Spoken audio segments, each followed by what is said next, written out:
Alright, the last part of the video will be installing the rider safety buckle tongue, and we're going to show you how to set one rivet. So we've marked this side so that we will know that the locking pin goes on this side, and we did that when we had the other tongue, and let's just show you that before we begin.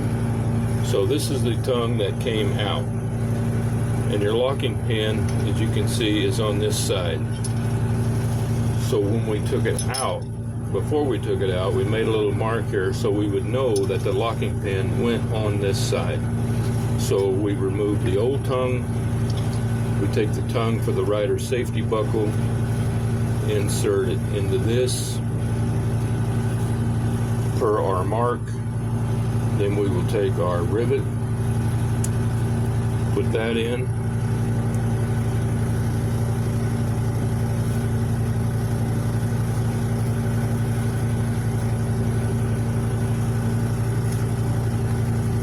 and one important part of this, see the locking pin?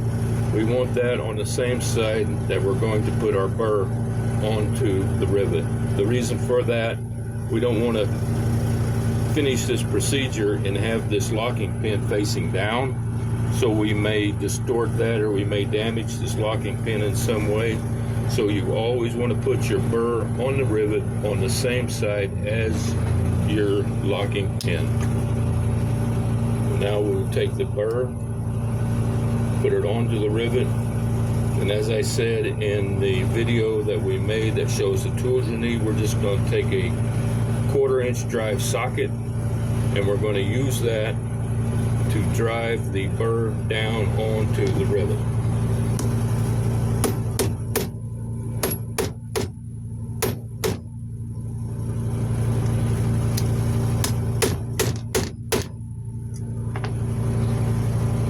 So we got that burr flush onto the rivet.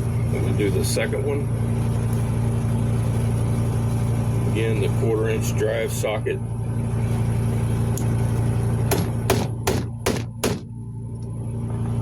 We've got that driven down onto the rivet. It's nice and snug.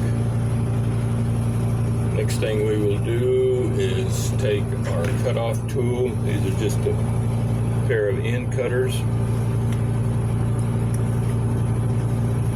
We want to leave about a 1/16 of an inch onto the shaft. We don't want to cut it exactly flush. We want to leave something to peen over so it'll set this rivet so the rivet does not come out.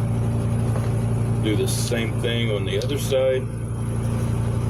Leave about a 1/16 of an inch. Cut that off. And then just with your hammer, we will just peen that rivet over onto the burr.